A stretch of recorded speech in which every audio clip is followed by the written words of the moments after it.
अफजाल बनाम पारसनाथ राय दिलचस्प मुकाबला होगा, या नुसरत बनाम पारसनाथ राय, या मनु अंसारी बनाम पारसनाथ राय? मनु अंसारी वो भी तिलक लगाए हुए मंदिरों में जाके दर्शन कर रहे थे कि नुसरत जो है वो शिव मंदिर में जाके जल चढ़ा रही थी। नमस्कार,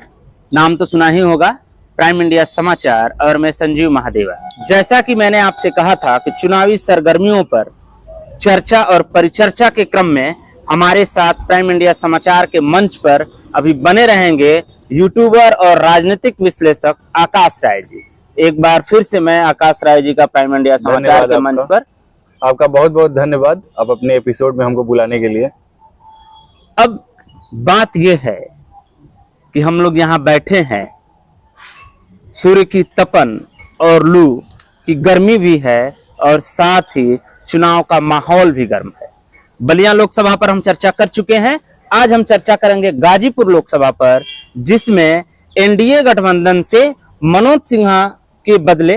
पारसनाथ राय हैं प्रत्याशी, और वहीं दूसरी तरफ पिछली बार की ही तरह सपा बसपा गठबंधन पर अफजाल अंसारी थे, जबकि इस बार इंडिया गठबंधन पर अफजाल अंसारी है। आकाश राय जी से मैं जानना चाहूंगा कि ये पारसनाथ राय और अफजाल अंसारी, ये समीकरण क्या बन रहा है? देखिए, पारसनाथ राय जो है वो संघ से जुड़े हुए लोग हैं और अफजाल अंसारी जो हैं वो समाजवादी पार्टी के इंडिया गठबंधन के कैंडिडेट हैं। तो जैसा कि अभी एक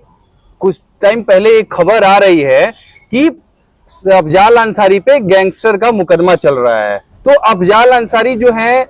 अब चुनाव लड़ रहे हैं। पिछली बार सपा बसपा गठबंधन में वो चुनाव लड़ रहे थे, इस बार कांग्रेस गठबंधन की हुई है उत्तर प्रदेश में, तो वो समाजवादी पार्टी के कैंडिडेट हैं। अब ये देखना होगा कि मुख्तार अंसारी का अभी तुरंत निधन हुआ है, तो हो सकता है कि समीकरण इनके पक्ष में कुछ बन सकता है। ये तो आने वाला समय ही बताएगा कि वो कितने मजबूती के साथ चुनाव मैदान में उतर सकते हैं। अच्छा, एक अंदेशा ये है, आप तो काफी चुनावी और राजनीतिक पकड़ रखते हैं,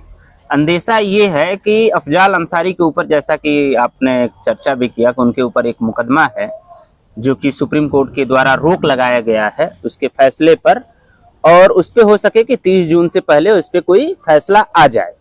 तो इसको लेकर ये चर्चा है कि अखिलेश यादव थोड़े से बैकफुट पर आने वाले हैं, इस पर आपका क्या विचार है? जी, कल जैसा कि मैंने एक न्यूज में मैं पढ़ रहा था, वहां पे एक चीज मैंने देखा कि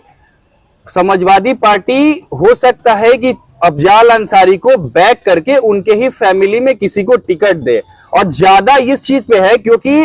अफजाल अंसारी के चुनाव प्रचार में उनकी बेटी है नुसरत, वो शायद चुनाव प्रचार में मैदान में उतरी हुई हैं। कल तो एक और दिलचस्प चीज थी कि ये देखने के लिए मिला कि नुसरत जो है वो शिव मंदिर में जाके जल चढ़ा रही थी, और साथ ही साथ ये भी देखा गया कि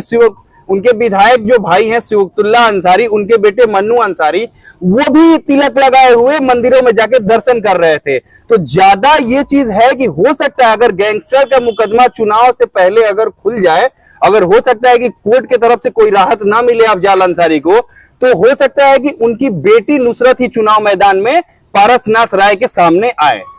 अच्छा, अगर समाजवादी पार्टी बैकफुट पर आती है तो, लेकिन ये जैसा कि अभी आपने ये डिस्कस किया कि नुसरत और उनका भाई मनु, ये दोनों मंदिर में गए, तिलक लगाए,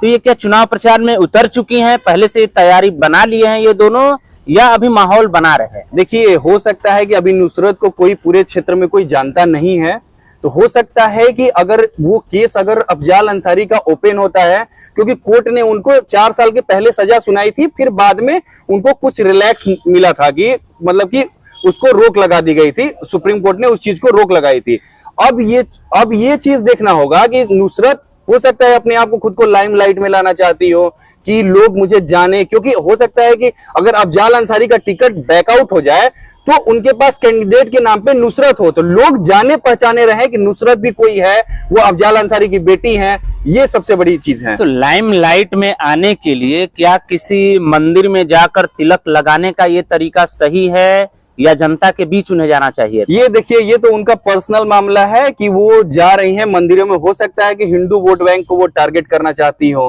ठीक है, क्योंकि उनका ये मानना है कि मुस्लिम जो वोट है वो उनका तो है ही, हो सकता है कि बहुत सारे समाजवादी पार्टी के बहुत सारे यादव वोट है, भूमिहार वोट है, राजपूत वोट है, हो सकता है उनको खुश करने के लिए वो मंदिर में गई हुई हो कि मैं हमारे अंदर ऐसा जात पात को लेके मेरे अंदर ऐसा कुछ है नहीं, इसलिए ये चीज को वो दिखाना चाहती हो। एक समीकरण तो ये भी बन सकता है कि हो सके समाजवादी पार्टी इंडिया गठबंधन में मनु अंसारी को ही लोकसभा का प्रत्याशी बना दे। देखिए, मनु अंसारी अभी मोहम्मदाबाद विधानसभा से सिटिंग विधायक हैं और हो सकता है अगर मनु अंसारी चुनाव लड़े, अगर वो चुनाव जीत गए तो फिर मोहम्मदाबाद में फिर से चुनाव कराना पड़ेगा। और समाजवादी पार्टी इस चीज को कभी नहीं चाहेगी कि बाई इलेक्शन हो, क्योंकि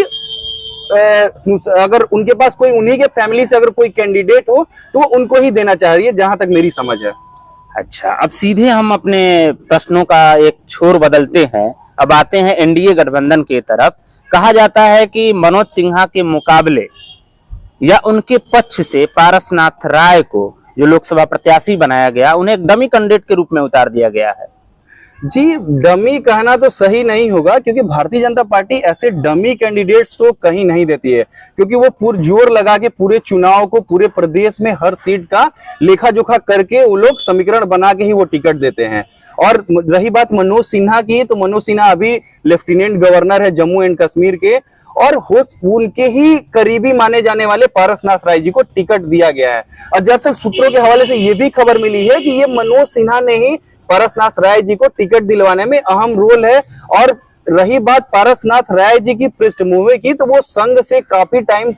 से जुड़े हुए हैं, संघ के शाखा में काफी उन्होंने काम किया है। तो हो सकता है इन सब चीजों को देखने के लिए भारतीय जनता पार्टी संघ को काफी तवज्जो देती है, तो यही सब चीजों को देखते हुए उनको टिकट दे दिया गया हो। एक तो समीकरण ये भी बन सकता था कि मनोज सिन्हा अपने बेटे अनुभव सिन्हा को भी मैदान में उतार सकते थे, देखिए, या इस फिराक में भी थे वो। देखिए, ये तो मनोज सिन्हा का ही बता सकते हैं, लेकिन भारतीय जनता पार्टी ऐसे थोड़ा सा परिवारवाद में बहुत ज्यादा, क्योंकि मैं आपको एक एग्जांपल देना चाहता हूं कि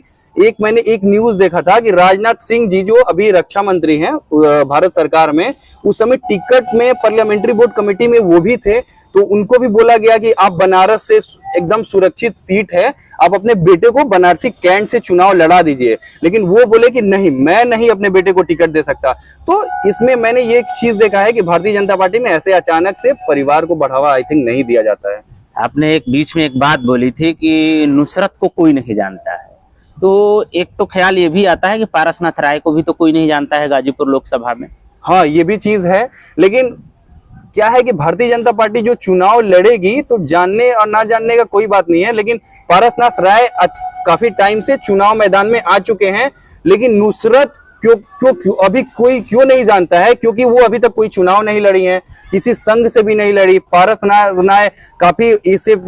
लोगों के लिए बहुत सारे विद्यालय में वो कार्य करते हैं, तो कुछ जाना पहचाना नाम है, लेकिन नुसरत को कोई नहीं जानता है। हो सकता है कि अगर अफजाल अंसारी का टिकट अगर कट जाए तो ऑप्शंस उनके लिए कोई नहीं बन सकता, इसलिए नुसरत जो है जाके हो सकता है कि पूजा अर्चना कर रही हो और लोगों में अपने आप को मतलब बताना चाहती हो कि नहीं, मैं भी चुनाव प्रचार में उतर चुकी हूँ। अच्छा, एक बात और सामने आती है कि पारसनाथ राय मनोज सिन्हा के कई चुनावी कैंपेनिंग कर चुके हैं, इसका अनुभव उनको कितना मिलेगा? देखिए, अनुभव तो है, क्योंकि वो संघ में जुड़ के अगर वो काम किए हुए हैं तो अनुभव तो उनके पास होगा ही। अगर वो मनोज सिन्हा के लिए काम कर चुके हैं, तो अगर वो देखिए, अगर हम एक एग्जांपल के तौर पे आपको देना चाहते हैं कि आप किसी और के लिए काम कर रहे हैं, और जब बात आपके खुद पे आएगी तो आप अपने पूरे अनुभव को, अपनी पूरी ताकत को जोर आजमाइश कर देंगे मैदान में। तो यही सबसे बड़ी चीज है कि वो अपनी पूरी ताकत को झोंक देंगे, और उनके पीछे बैक सपोर्ट में मनोज सिन्हा तो है ही, जो अपनी पूरी ताकत लगाएंगे कि भारतीय जनता पार्टी विजय हो गाजीपुर में। तो और काफी कैंपेनिंग अभी बाकी है, लास्ट चरण में चुनाव है अब, जहां कि आपको ऐसा पता होगा, तो अभी काफी टाइम है। अब इन दोनों पार्टियों में जब नामांकन होगा तब देखा जाएगा कि कौन किसका मतलब कितना जनाधार है, कितने लोग आ रहे हैं, किस पार्टी को कितने लोग सपोर्ट कर रहे हैं, वही पता चल जाएगा। अगर समाजवादी पार्टी अगर बैकफुट पर आती है तो अफजाल बनाम पारसनाथ राय दिलचस्प मुकाबला होगा, या नुसरत बनाम पारसनाथ राय, या मनु अंसारी बनाम पारसनाथ राय? देखिए, एक चीज हम आपको बताना चाहते हैं कि पारसनाथ राय जी के पास काफी अनुभव है, ठीक है। वो अगर लोकसभा क्षेत्र में जाते हैं, मतलब कि जीत के अगर जाते हैं, तो वो अपने अनुभव को यूज करेंगे, लेकिन नुसरत अभी नहीं है, अगर हो सकता है कि, लेकिन नुसरत भी चुनाव लड़ेंगी तो उनके पूरे फैमिली बैकग्राउंड जो है वो चुनाव में रहा हुआ है, राजनीतिज्ञ हैं वो लोग, काफी टाइम से उनके पिताजी भी 1-2 बार एमपी रह चुके हैं, और उनके बड़े पिताजी जो हैं, चाचा जी जो हैं, सब लोग विधायक और सांसद रह चुके हैं। सांत्वना का फैक्टर बनेगा कि नहीं आप? देखिए, सांत्वना का factor totally it's depends on कि मुस्लिम और हिंदू वोट कैसे पोलिंग होता है, इस पे डिपेंड करेगा। लगभग आपके ख्याल से कितना प्रतिशत अनुमान है वोटिंग का गाजीपुर लोकसभा में? गाजीपुर अभी तक तो हम पूरे यूपी में देख रहे